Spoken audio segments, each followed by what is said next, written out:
Signs on snowmobile trails damaged. Students protest in Marquette.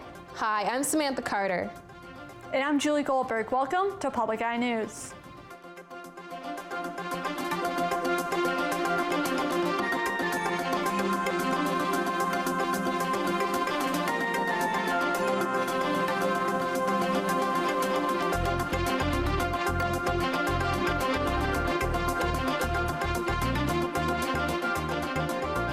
The Michigan Department of Natural Resources is seeking help from the public to identify whoever is responsible for recent damage to numerous signs along two snowmobile trails in western Marquette County.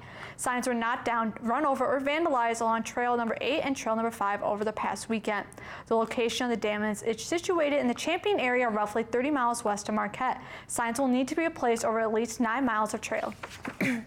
And Northern Michigan University President Dr. Fritz Erickson and other university officials talked about the NMU Educational Access Network, or EAN, Monday morning. The EAN will allow students and others interested in pursuing educational opportunities to connect with a high-speed wireless broadband service. The service is being offered to K-12 school districts across the UP, and Marquette Public Schools has already started using the EAN since the new school year began. Officials expect the EAN to be fully operated in the next 2 years. Last night, over 60 community members attended a discussion at Northern Michigan University about the 2016 presidential election. Two political science professors from Northern Michigan University, Tom Ballini and William Bell, helped analyze the election results. The talk centered on how voter turnout and voting demographics affected the election results. And continuing with presidential election news, Northern Michigan University students joined the series of peaceful protests against President-elect Donald Trump. Over a dozen people met at the intersection of West Washington and North 3rd Streets for the hashtag #NotMyPresident movement. The protesters said that they were uniting to oppose racism, sexism, and xenophobia. They have also planned future protests after the Northern Michigan University Thanksgiving break ends and on December 19th when the Electoral College votes. Authorities say that an 11-year-old boy accidentally shot his 13-year-old sister in the face when he tripped while carrying a shotgun. The family was at their hunting camp near Hubbard Lake in Alcona County on Tuesday when the boy tripped over a stone. Authorities say that the shotgun discharged and the girl was wounded in the nose, cheek, and eye. State police say that her injuries are non-life-threatening. And Midtown stood alone in Detroit for much of the past decade as a place that attracted new residents, new housing, and investment in a city that sought renaissance for generations. And today, that district, which is located north of downtown in the Hall of the Cultural and Medical Center, is poised for the changes coming from rapid residential development that has channeled $938 million toward new housing. The announced development pipeline calls for nearly 2,900 new homes added to the district, most of them apartments, according to Midtown Detroit, Inc. And stay tuned because after the break, we'll have national and international news. This week on UTR, it's another one of our road trip adventures, and we're cruising Woodward Avenue. We'll do some time travel in Detroit, make our way to Palmer Park for classic Italian, and find Ferndale for a Michigan-made market. Then it's Birmingham to make you a gourmet in minutes, and the real Batman in Bloomfield Hills. It's all on Woodward, and all on this road trip edition of Under the Radar. Thursday evening at 9:30 on Public TV 13. Welcome back.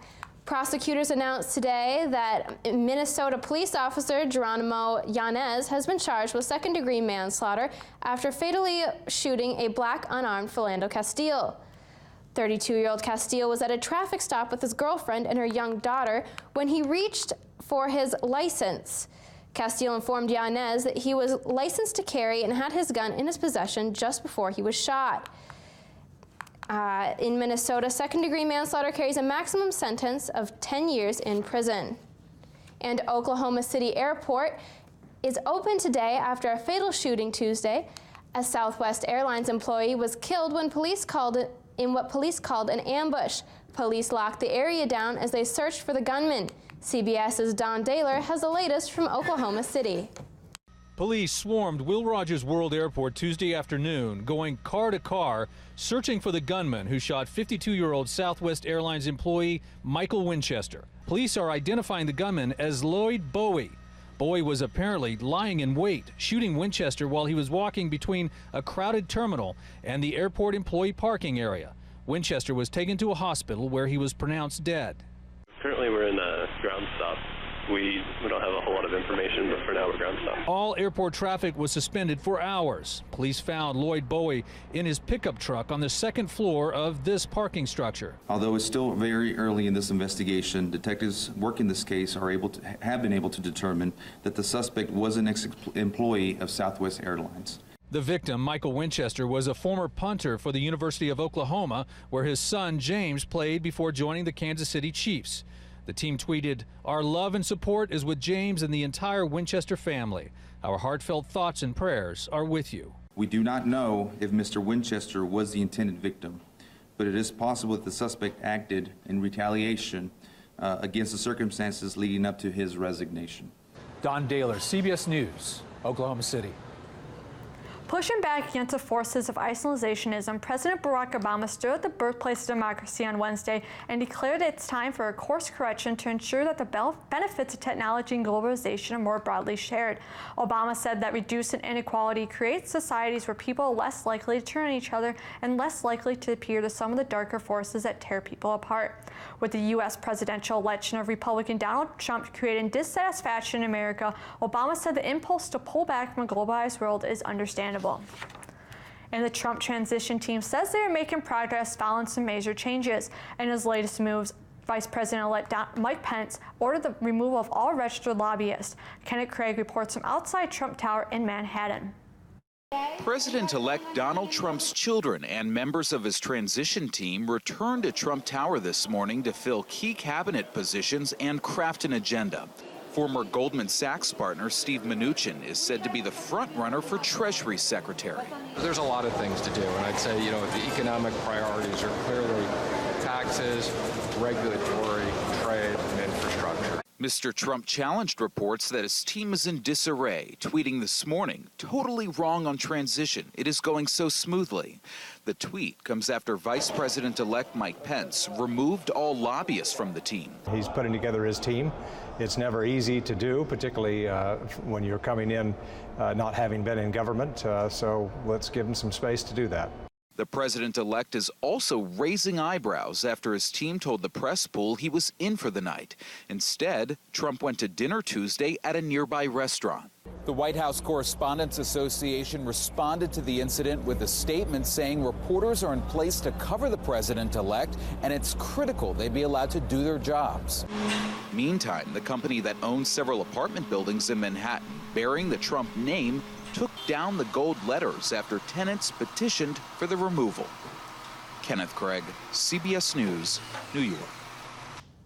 Iraqi forces, with the assistance of U.S.-led airstrikes, worked to push further into Mosul. To the east of the city, heavy fighting broke out after an ISIS fighter disabled an Abrams tank belonging to the Iraqi army.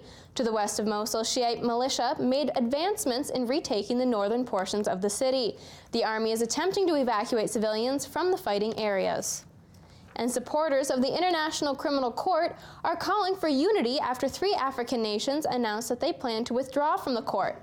Prior to South Africa, Burundi, and Gambia formally withdrawing and Russia symbolically turning its back, no country had ever left the court. The court was established in 2002 as the first criminal tribunal with a global reach. The long-term effects of these changes are still unforeseeable. And after the break, we'll be back with your weather and sports. Stay tuned.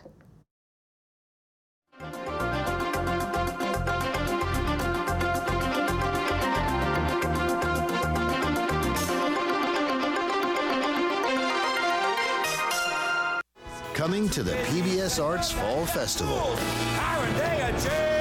We bring you Alan Cumming.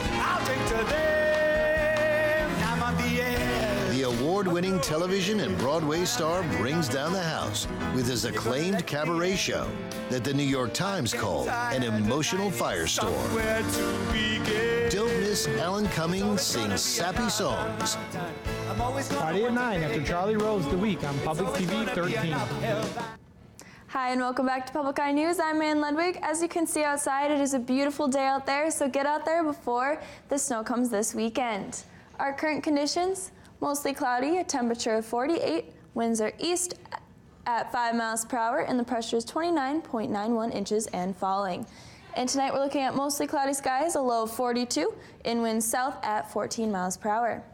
And tomorrow, cloudy skies, a high of 57, and winds south at 11 miles per hour. Looking across the UP, in Sault Ste. Marie, 49 and sunny, 51 in Manistique and partly sunny, 51 in Escanaba and Menominee and sunny. Over here in Iron Mountain, it is 49 and sunny, 49 and partly sunny in Ironwood, 47 and cloudy in Houghton, and 48 and partly cloudy here in Marquette. And let's take a look at your week ahead. On Friday, a high of 59, low of 35, and some afternoon showers.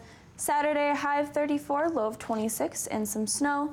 And on Sunday, a high of 31, low of 25, and some clouds. So Julie, we have snow this weekend, which is different, and I also hear we have something new with our NMU sports. Yeah, I'm sad about the news about sports. Snow, but I think the sports is good news.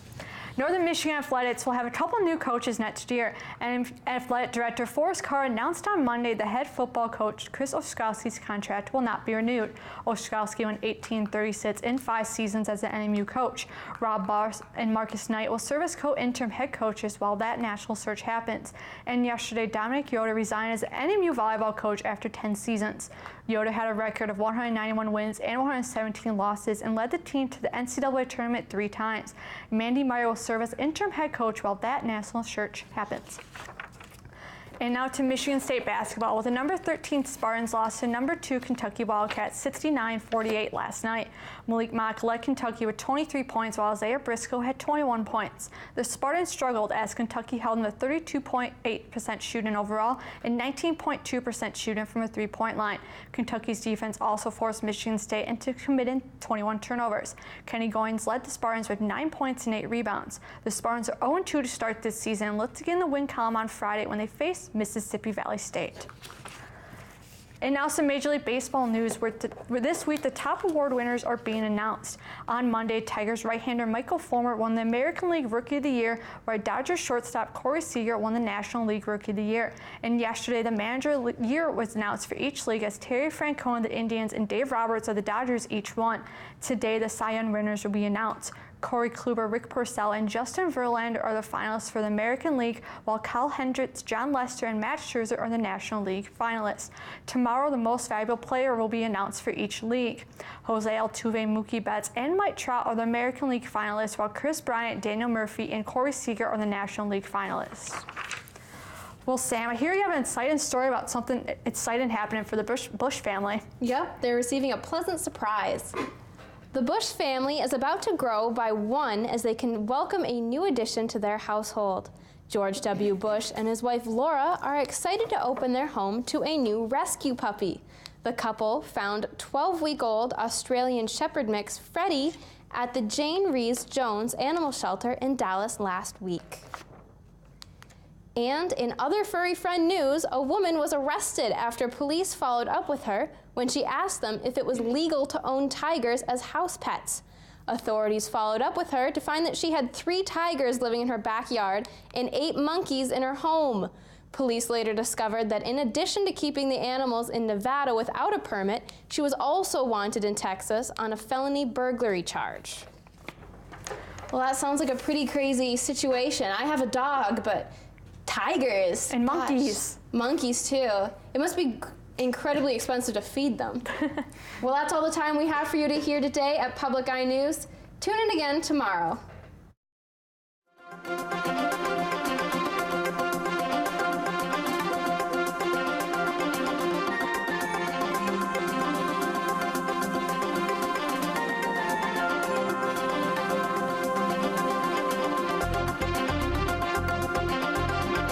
The preceding program was produced in studios located in the Edgar L. Hardin Learning Resources Center by WNMU-TV, Northern Michigan University Public Television.